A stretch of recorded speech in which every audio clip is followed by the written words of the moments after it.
Desejo convidar a todos que trouxeram suas Bíblias que a abram comigo, por gentileza, no Evangelho de Mateus, no seu capítulo 25. Evangelho de Mateus, no seu capítulo 25, faremos a leitura a partir do versículo 14 até o final, até o versículo 30 desta parábola, a parábola dos talentos. Então peço aos irmãos que acompanhem a leitura que será feita nesse instante, o Evangelho de Mateus, capítulo 25, a partir do versículo 14. Pois será como um homem que, ausentando-se do país, chamou os seus servos e lhes confiou os seus bens. A um deu 5 talentos, a outro 2 e a outro 1, a cada um segundo a sua própria capacidade, e então partiu. O que recebera 5 talentos saiu imediatamente a negociar com eles e ganhou outros 5. Do mesmo modo, o que recebera 2 ganhou outros 2. Mas o que recebera 1, saindo, abriu uma cova e escondeu o dinheiro do seu senhor. Depois de muito tempo, voltou o senhor daqueles servos e ajustou contas com eles. Então, aproximando-se o que recebera 5 talentos, entregou outros 5, dizendo: Senhor, confiaste-me 5 talentos, eis aqui outros 5 talentos que ganhei. Disse-lhe o Senhor: muito bem, servo bom e fiel, foste fiel no pouco, sobre o muito te colocarei, entra no gozo do teu Senhor. E aproximando-se também o que recebera 2 talentos, disse: Senhor, 2 talentos me confiaste, aqui tens outros 2 que ganhei. Disse-lhe o Senhor: muito bem, servo bom e fiel, foste fiel no pouco, sobre o muito te colocarei, entra no gozo do teu Senhor. Chegando por fim o que recebera 1 talento, disse: Senhor, sabendo que és homem severo, que ceifas onde não semeaste e ajuntas onde não espalhaste, receoso, escondi na terra o teu talento, aqui tens o que é teu. Respondeu-lhe, porém, o Senhor: servo mau e negligente, sabias que ceifo onde não semeei e ajunto onde não espalhei? Cumpria, portanto, que entregasses o meu dinheiro aos banqueiros, e eu, ao voltar, receberia com juros o que é meu. Tirai-lhe, pois, o talento, e dai ao que tem 10, porque a todo o que tem se lhe dará, e terá em abundância, mas ao que não tem, até o que tem lhe será tirado. E o servo inútil, lançai-o para fora nas trevas, ali haverá choro e ranger de dentes. Amém. Que Deus nos abençoe na porção lida de sua palavra nessa noite. E nós gostaríamos de meditar sobre esta porção bíblica, que de certa forma você já leu tantas vezes, quem sabe já até mesmo presenciou algumas mensagens, algumas meditações a respeito desse tema. E vamos ver o que é que nós podemos aprender a esse respeito. A primeira coisa que você tem que notar, à guisa de introdução, é que esta parábola, ela está no finalzinho do Evangelho de Mateus, e se você perceber, todos esses últimos capítulos ali têm de certa forma uma conotação escatológica. Isso significa que a maioria dessas parábolas ou ensinamentos estão voltados para a consumação dos séculos, para as coisas que muito em breve irão acontecer. E nesta parábola ele cita muito a respeito, nesse evangelho, sobre o reino dos céus.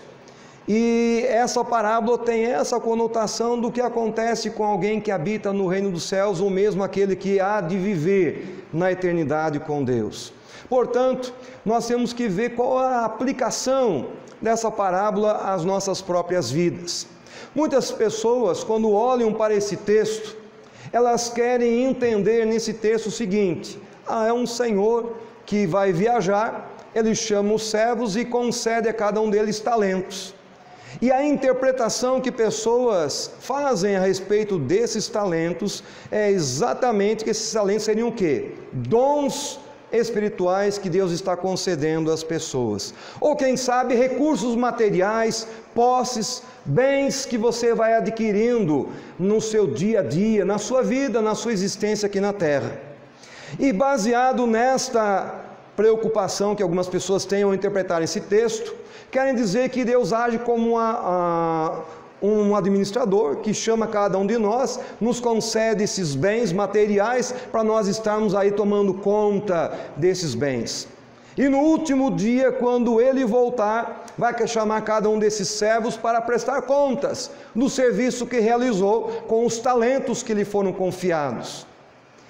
É lógico que alguns nessa interpretação vão ser bem-sucedidos porque fizeram uma multiplicação do seu dom. É óbvio que o Senhor daquele servo vai estar muito feliz e contente. Outros, porém, quem sabe não vão fazer coisa alguma, pelo contrário, serão negligentes, serão pessoas que não vão levar com seriedade o seu talento, não cumprirão nenhum compromisso, e no último dia vão chegar lá dizendo: olha, não fizemos nada, o Senhor me deu um talento, está aqui de volta e pronto.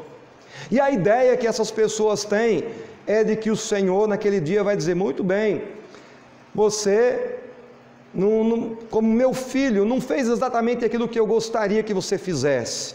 Você foi negligente, você foi um servo mau, você enterrou o talento. Mas como você é meu filho, tudo bem, você vai sofrer uma certa punição, uma certa reprimenda, e na recompensa você vai ter um pouquinho menos, mas você vai ser salvo. Alguns interpretam assim, que no final todos vão ser galardoados. Só que, irmãos, quando você olha para o texto não nos dá essa possibilidade. Aqui não está falando de que todos serão salvos, uns vão ganhar uma recompensa maior e outros ganharão uma recompensa menor. Aqui o texto está falando sobre dois destinos. Ele nos fala sobre a eternidade e diz que alguns viverão com o Senhor para todo sempre, ao passo que outros estarão completamente longe do Senhor, como diz o último versículo, versículo 30, estarão nas trevas exteriores, estarão fora, lugar esse em que haverá choro e ranger de dentes. O texto nos mostra que há uma divisão entre a humanidade. Um grupo estará com o Senhor na luz, porque Deus é luz.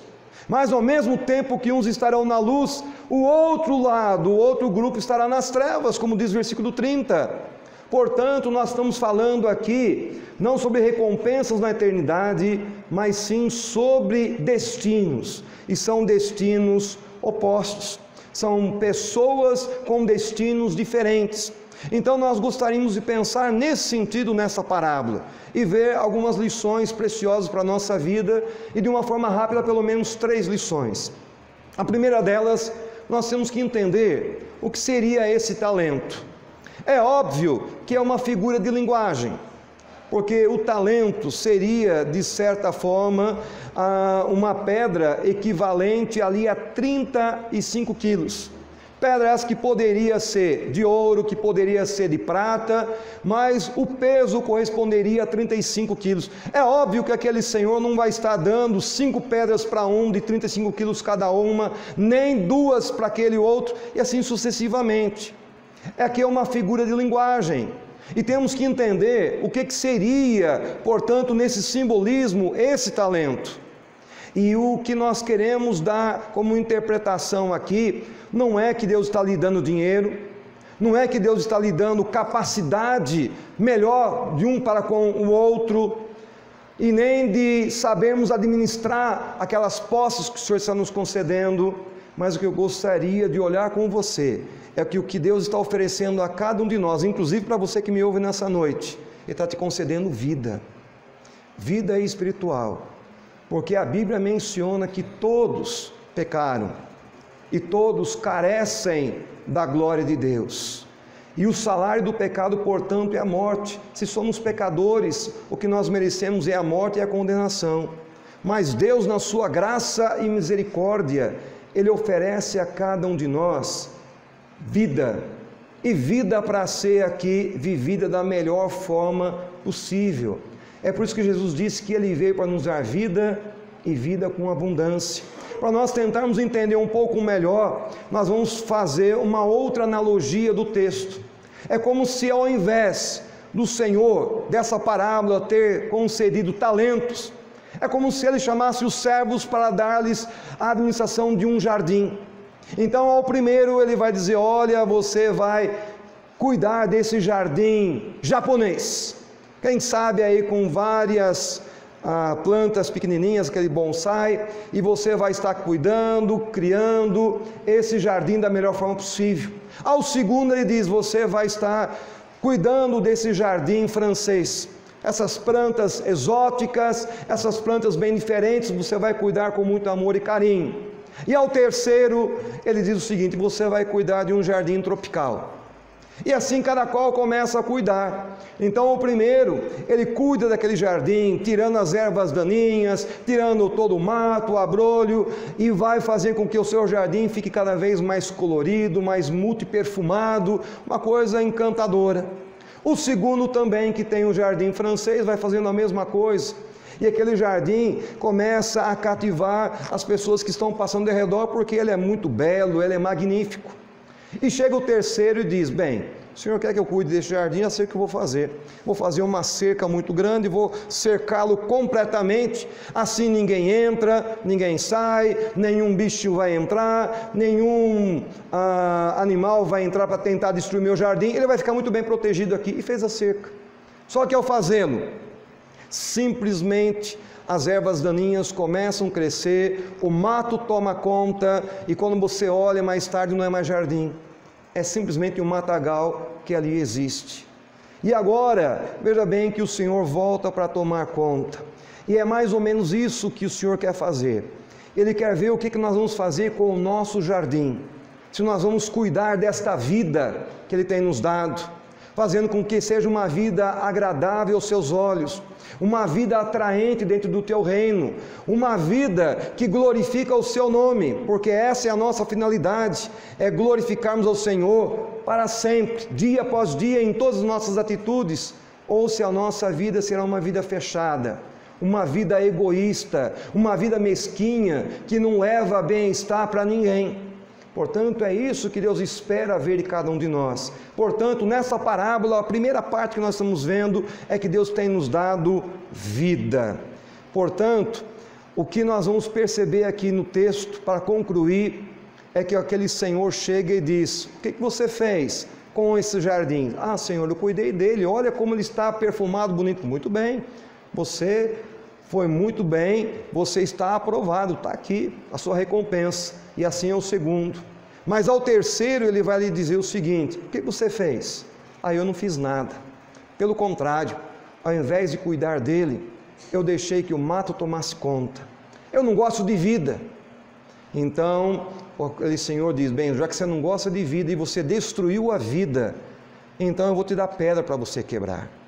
Se você não gosta de estar onde existe exuberância e vida, vou te dar a solidão, para que você a contemple por toda uma eternidade. Portanto, nessa parábola, nós temos que avaliar como está a nossa vida diante do Senhor. O que nós temos feito com a vida que Ele tem nos dado. Se nós temos cuidado de uma forma decente, digna ou não. Na verdade, Deus não está dizendo: olha, estou te dando talento para você estudar nessa escola ou naquela outra. Olha, eu vou te dar condições de você nascer numa família rica, para que você seja bem sucedido. Ou então, olha, eu estou te colocando numa família pobre, mas vou te dar sabedoria para você sair. Não é disso que Deus está falando aqui. Não é dessas coisas, mas é da qualidade principal da nossa existência, da nossa vida, e ver o que nós faremos com isso tão precioso que Deus tem nos dado. A segunda coisa que nos chama a atenção nesse texto é o seguinte: que Deus tem nos dado vida, e esta vida que Ele tem nos dado, ela precisa ser multiplicada. O interessante é que o Senhor daqueles servos deu a cada um deles talento. E vocês percebem pelo texto, logo depois aqui no versículo 20 em diante, mencionando que aquele que havia recebido os 5 talentos, ele saiu imediatamente para trabalhar, e com o seu trabalho, com o seu esforço, com a sua dedicação, ele conseguiu granjear outros 5, ficando com 10. No versículo seguinte você percebe que aquele que havia ganho 2 talentos, fez a mesma coisa. Ele trabalhou, ele se esforçou, ele se dedicou, e como resultado, ele adquiriu outros 2. Ao passo que o terceiro não fez absolutamente nada. Ele simplesmente abriu um buraco no chão e enterrou o seu talento. E quando o Senhor voltou, não havia rendido absolutamente nada. O que o Senhor quer nos ensinar aqui é o seguinte, que Deus tem nos dado vida, mas essa vida precisa ser trabalhada por mim e por você. Nós precisamos dedicar tempo para que essa vida possa se reproduzir. Em outras palavras, quando você pensa na vida humana, o que acontece com a vida humana? A vida humana é interessante, porque quando é lançada a sementinha no útero materno, o que acontece? Ela vai crescer, vai se desenvolver, chega a hora certa que ela nasce. Essa vida, ela vai se desenvolver naturalmente, vai atingindo o seu apogeu, e depois aquela pessoa morre. Veja bem que você não precisa fazer absolutamente nada. Pelo contrário, o seu desenvolvimento é normal, é natural. Se você planta uma sementinha, e temos uma bióloga aqui que sabe disso, o que acontece? Naquela sementinha temos um potencial de crescimento muito grande. Se você lançou na terra, pronto, não precisa fazer mais nada. A sementinha por si só, ela já vai se desenvolver, logo brota ali um caule, e logo vem as folhas, no tempo certo vem os frutos, e ela vai se reproduzindo. Isso é normal. Agora, quando Deus nos dá a vida, isso não acontece no automático. Pelo contrário, Deus nos tira das trevas para a sua maravilhosa luz. Deus nos tira da morte para a vida. Mas agora não é você ficar de braços cruzados, é você exercer o seu trabalho, fazer a sua dedicação, para que esta vida se desenvolva, porque a Bíblia diz que Ele quer que eu e você cresçamos até atingirmos a estatura de varões perfeitos. E isso não acontece no estalar dos dedos, depende de cada um de nós, dedicação e esforço. Você tem que interagir, você tem que ter compromisso, você tem que ter dedicação da sua parte, isso não vai acontecer naturalmente. Veja bem que ele cita a nossa vida como dia. Então a vida do cristão é como a luz da aurora, que brilha mais e mais até ser dia perfeito. Sim, com a natureza acontece isso, mas com a nossa vida, para que você cresça dia após dia, até você ser um adulto, até você ser dia perfeito, como ele diz, exige de você dedicação. Isso faz com que você tenha que ler a Bíblia em casa, faz com que você tenha que ter a sua devocional, seu momento de oração. Não apenas isso, você tem que vir à igreja, você tem que participar dos trabalhos, quer seja escola dominical, culto à noite. Você vai fazer a sua parte para poder crescer, e meio que você vai crescendo, você vai compartilhando desse amor de Deus, dessa vida que Ele lhe deu, para que mais pessoas conheçam. Você vai se reproduzir. É isso que Deus está dizendo, é a vida que Ele está te dando e o trabalho que eu e você temos que desenvolver. Portanto, o que acontece? A nossa vida, ela não vai crescer por conta própria. Você vai ter que ter uma certa interferência, você vai ter que fazer um certo investimento, vai dedicar de você um tempo todo especial para trabalhar e se dedicar. E o que é interessante aqui é o seguinte, que Deus te dá algo inanimado, que é um talento. Era como se fosse uma pedra de 35 quilos. Mas só que esse trabalho todo que está ali, mesmo sendo algo inanimado, é algo que pode crescer, que pode se multiplicar. Na verdade, é isso que Deus está querendo mencionar, que Ele, por conta própria, não vai se desenvolver. Mas se você dedicar o tempo, se você fizer a sua parte, porque Deus não vai fazer tudo por você. É como no caso de Lázaro. Deus poderia, quem ressuscita um morto, não poderia tirar a pedra? Poderia. Mas Ele falou, não, isso compete a vocês. Vocês tiram a pedra, eu ressuscito Lázaro. Quem vai transformar a água em vinho, não poderia do nada fazer com que o vinho aparecesse? Poderia. mas falou: isso vocês podem fazer, vocês busquem água, vocês enchem essas metretas, que transformar a água em vinho que vocês não podem, isso eu faço. Deus nos dá a vida, mas aquilo que eu e você podemos fazer, não espere que Deus vai fazer. É esforço e dedicação pessoal, minha e sua. Você tem que fazer isso. Do contrário, você vai olhar para trás: por que eu não cresço?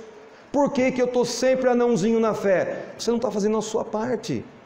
Você não está aproveitando tudo aquilo que Deus está lhe dando. Portanto, para concluirmos essa parte, veja bem que não é você simplesmente olhar os bens materiais que Deus está lhe dando. Ou seja, olha, Deus te deu um dom, mas você não aproveitou a universidade. Deus te deu um dom, mas você não aprendeu uma língua estrangeira. Deus te deu riqueza, mas você não estendeu as mãos. Não é isso que o texto está dizendo.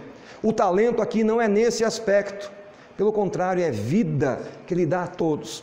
Porque pelo pecado todos nós poderíamos morrer, mas Ele nos dá condições de buscá-lo. Agora, se você não quer, e se você não faz a sua parte, você não vai crescer. Você pode enterrar o seu talento, e o problema é que nós vamos ter que prestar contas a Deus mais tarde. E em terceiro lugar, o que me chama a atenção nesta parábola que o Senhor Jesus comentou, é que Ele não apenas está nos dando vida, e essa vida, ela precisa ser multiplicada, ser trabalhar por cada um de nós. Mas o que me deixa mais estarrecido nessa parábola é que haverá uma continuidade daquilo que você faz aqui na terra. Por quê? Porque a Bíblia está mencionando aqui que há um prolongamento intensificado daquilo que você está fazendo. Veja bem que ele nos diz aqui no versículo 28. Tirai-lhe, pois, o talento e dai-o ao que tem 10, porque a todo que tem se lhe dará, e terá em abundância, mas ao que não tem, até o que tem lhe será tirado. É interessante que aquilo que você tem, se você trabalhou, se você investiu, fez a sua parte, você ainda vai ganhar mais. Por que você vai ganhar mais? Porque aquele que não fez nada, aquele que não investiu, aquele que não trabalhou, a Bíblia diz: tire dele. Então aquilo que você tinha e não investiu, você perde.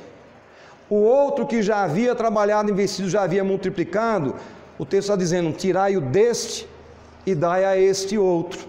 Então haverá um prolongamento daquilo que você é aqui na terra. Portanto, nós temos que entender exatamente o que vai estar acontecendo. E o que é interessante aqui no nosso texto, observem alguns versículos. Por exemplo, aqui o versículo 23, 21 e 23, olha lá. 21, disse-lhe o Senhor: muito bem, servo bom e fiel, fosse fiel no pouco, sobre muito te colocarei, entra no gozo do teu Senhor. Versículo 23, disse-lhe o Senhor: muito bem, servo bom e fiel, fosse fiel no pouco, sobre o muito te colocarei, entra no gozo do teu Senhor. 3 palavrinhas, ele usa a palavra bom, a palavra fiel, a palavra gozo. Ou seja, o que ele está mencionando aqui é que essa pessoa, nesse prolongamento, nessa eternidade, ela que usou de bondade, ela que usou de felicidade e de alegria, vai ter tudo isso multiplicado. Vai estar com muito mais prazer, com muito mais satisfação, com muito mais bem-estar no lugar para onde ela estará indo. Ao passo que o outro, se vocês observarem aqui no versículo 30, versículo 26, depois do 30, respondeu-lhe, porém, o Senhor: servo mau e negligente.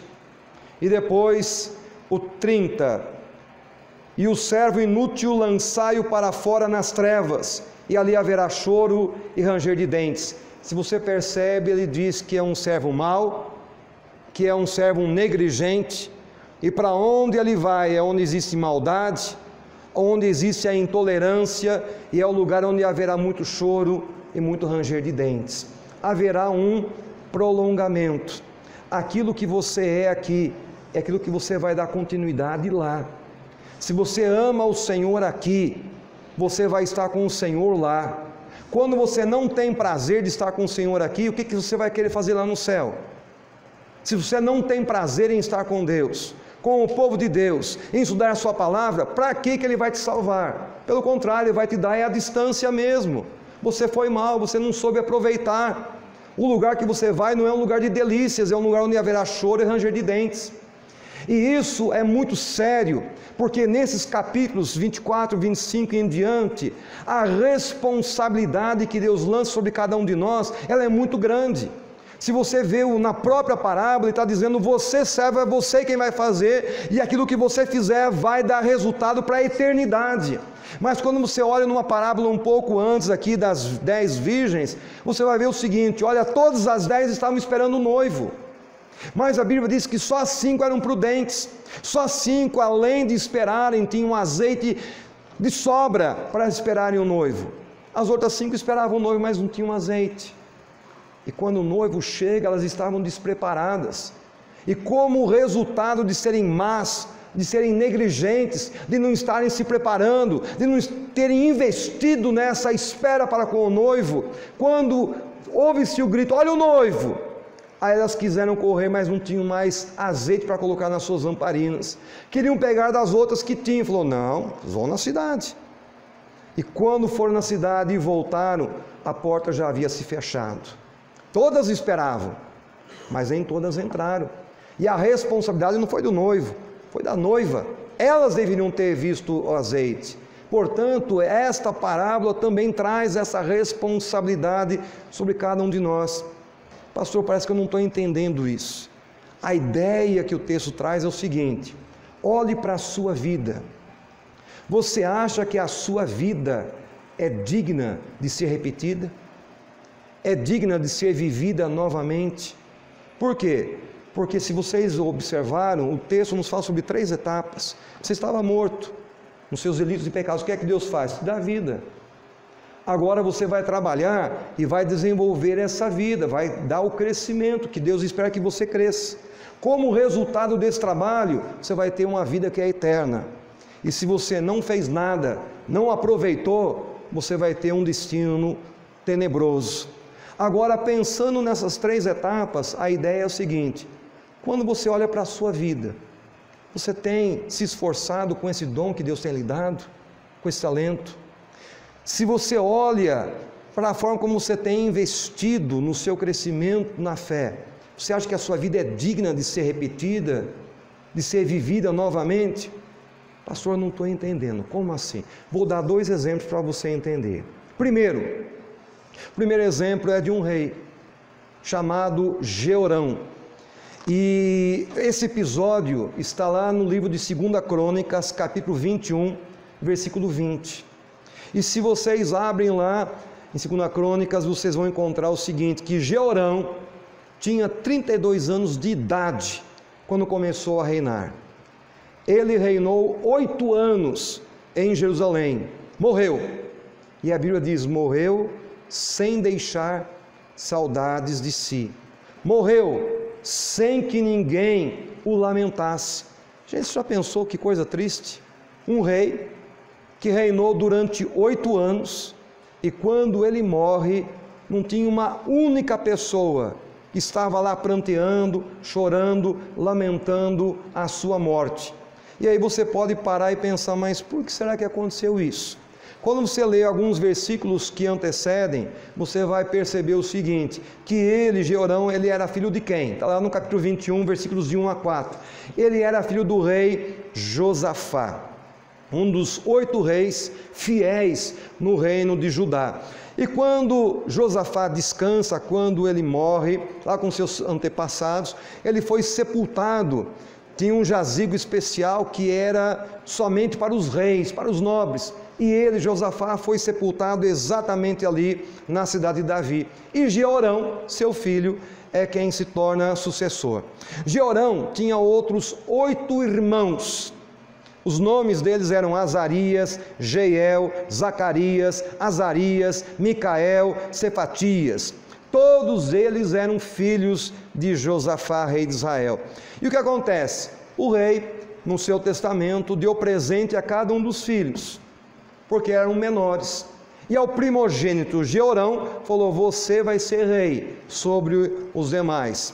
Muito bem, e aí o que é que Jeorão faz? Jeorão, ele era aquela pessoa egoísta, como aquela da parábola que enterrou o talento. É aquela pessoa que não pensa em ninguém, não quer crescer, não quer cumprir com nada, pelo contrário, só pensava nele, vivia para ele, e a sua preocupação era: eu posso ser ameaçado e perder o meu trono. E se eu perder meu trono, o que eu vou fazer? Eu quero garantir a minha estadia nesse trono. Então ele chama os líderes e diz: olha, quem vocês acham que pode vir assumir o governo, pode vir me ameaçar de eu perder o reino? E começaram a dizer: olha, os seus irmãos, eles podem assumir o governo. Além disso, tem esse tal general, tem aquele outro ali também que pode ameaçar e você perder o trono. Falou: muito bem, faça o seguinte, mate a todos. E ele eliminou todos os seus irmãos, que eram seus sucessores, inclusive alguns líderes que poderiam vir substituí-lo. E como tal, 8 anos depois ele vem morrer. Interessante que ninguém veio ao seu sepultamento para chorar. E a Bíblia diz que nem naquele jazigo especial, onde apenas os reis eram sepultados, ele foi. Pelo contrário, ele ficou sepultado fora da cidade, mas não naquele lugar especial, onde os reis eram sepultados. É uma vida que não soube aproveitar e que estava vivendo agora amargamente uma eternidade longe de Deus. Por outro lado, no Novo Testamento temos a história de Dorcas, ou Tábita, tanto faz. E é interessante que a Bíblia menciona que ela era costureira e fazia tecidos, e ela tinha um coração bondoso, se preocupava com as pessoas, e ajudava aqui, ali, acolá. Não era alguém egoísta, era alguém altruísta, que pensava no outro, pensava no próximo, e fazia aquilo que estava ao seu alcance, e ficando doente veio a perder a vida. E quando perde a vida, nos diz a Bíblia que as pessoas daquele lugar foram até Pedro, procuraram, falou: olha, nós precisamos que você faça um milagre, que traga de volta Tábita, queremos ela de volta porque ela nos faz falta. E eu fico pensando, será que era por causa dos vestidos que ela fazia? Será que era por causa das cestas básicas que ela ajudava? Não, mas era pela pessoa Dorcas. Ela era tão especial que não era por causa daquilo que ela fazia, mas era pela sua vida que valeu a pena ser vivida, e diziam: olha, faz com que ela volte a viver. Irmãos, quando nós pensamos na nossa própria vida, olhe para você, aquilo que você tem feito, a dedicação que você tem dado ao reino. Você acha que a sua vida é digna de ser vivida novamente como a de Dorcas? Ou quem sabe você está aí tão tranquilo, sem fazer nada, e a sua vida, quem sabe, tão egoísta, tão fechada, se compara à do rei Jeorão, que partiu sem deixar saudades de si. E eu quero terminar dizendo o seguinte: é interessante que lá na Palestina existe também o lago de Genezaré, ou Mar da Galileia, que é um exemplo que serve para aquilo que nós estamos falando aqui. Ainda que ele leve um nome diferente, Mar de Tiberíades, Mar da Galileia, Lago de Genezaré, na verdade os três querem dizer a mesma coisa, é o mesmo lugar. Isso daí é apenas uma frase que surgiu assim, estranhamente. Por quê? Porque ainda que fale Mar da Galileia, mar nos lembra água salgada. Mas na verdade não é água salgada, é um lago, porque ali são águas doces que tem. Mas o que acontece é que nesse lugar, ali existe vida, existe exuberância. Ele vem lá do Rio Jordão e ele passa por esse lago, e porque ele passa e do lago de Genezaré ou do mar de Tiberíades, tanto faz aí, a água continua e vai descer até o que chamamos Mar Morto. Então ali existe uma fauna, existe uma flora, existe vida naquele lugar. Por quê? Porque ela não guarda para si, ele recebe a água e redistribui. Então ali há vida. Mas quando chega lá no Mar Morto, o nome já diz, o mar é morto. Se você olha no mapa, não tem como a água sair, ele só recebe e não faz nada. E a densidade da água começa a crescer tanto, o sal começa a ficar tão intenso, que a Bíblia diz que ali não há vida, não há fauna, não há flora, não há peixe, não há algas, não há nada, o mar é morto. E você nem afunda, porque mesmo que você queira afundar, não consegue por causa da densidade. Às vezes, a nossa vida é assim. Eu gostaria de nessa noite que você pensasse, o que é que você tem feito com a sua vida? Deus tem nos dado vida, vida a todos. Só que essa vida, diferente da que nós encontramos aqui, ela não cresce nem se desenvolve por si mesma. Exige esforço de você. Na nossa vida é assim. Se alguém quer ser um membro do conjunto Manancial, para tocar algum instrumento, você vai ter que se esforçar. Por quê? Eu vou fazer parte lá, mas o dom vai cair do céu e eu sozinho já vou aprender a tocar teclado, já vou aprender a tocar violão, guitarra. Não acontece assim, gente. Você vai ter que ir lá se esforçar. Não usando nada da igreja. Eu quero aprender a dirigir um carro, vou tirar a carteira lá. Então Deus manda a carteira. Gente, não é assim. Você tem que fazer um esforço. Na vida espiritual é a mesma coisa. Só que isso que você faz aqui, essa dedicação, ela se prolonga para a eternidade. Se você não tem apego a Deus aqui, saiba que você não vai ter lugar lá. Portanto, se você quer ter um lugar lá, comece a se esforçar a partir de agora. E eu quero orar por você, porque às vezes você está bem, mas algum familiar não está bem e precisa ter esse encontro com Deus, precisa ter a sua vida transformada, e você pode ser esse instrumento para levar essa boa nova àquela vida, àquele coração.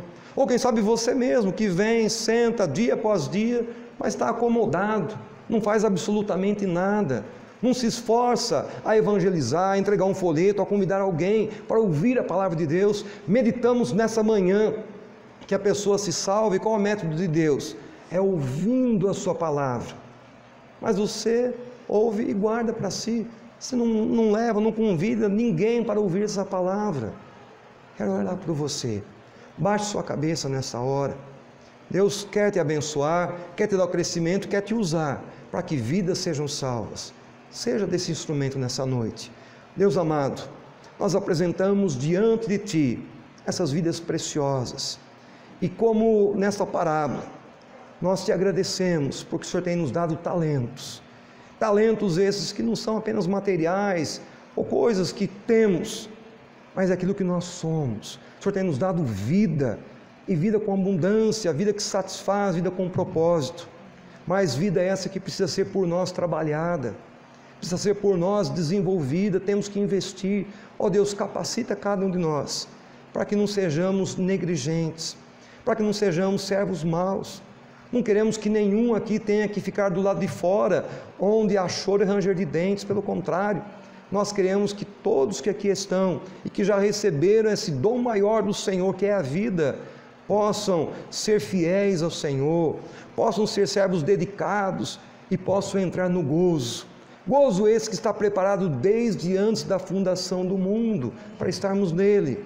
Senhor, que nós desde já possamos estar vivendo com essa consciência de que nós não somos desse mundo, aqui nós somos forasteiros, aqui nós somos peregrinos, a nossa verdadeira pátria está no céu, e para irmos para lá nós temos que trabalhar, fazendo uma opção de darmos ao Senhor o primeiro lugar na nossa vida, de separarmos um tempo para lermos e estudarmos a Tua Palavra, para frequentarmos a Tua casa, para desenvolvermos comunhão com outros irmãos e aprendermos um pouco mais a respeito do Teu reino. Ó Senhor, venha nos abençoar nesse aspecto.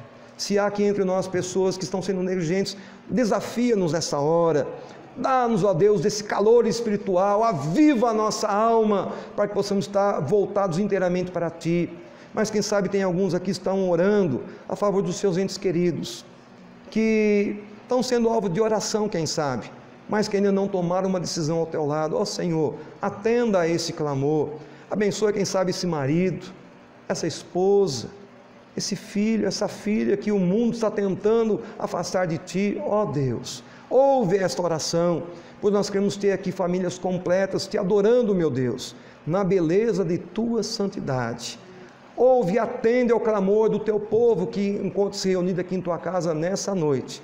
Desde já nós Te agradecemos, porque sabemos que o Senhor é um Deus que ouve, um Deus que tem pressa em atender ao nosso clamor. Nós sabemos pela Tua palavra que muito pode, por sua eficácia, a súplica de um justo, quanto mais de uma igreja que ora e clama por graça e por misericórdia da Tua parte. Nós oramos agradecidos em o nome do Senhor Jesus. Amém. Que Deus te ajude, que Deus te abençoe e que essa semana seja uma semana vitoriosa, cheia de alegria na presença do Senhor. Amém. Que os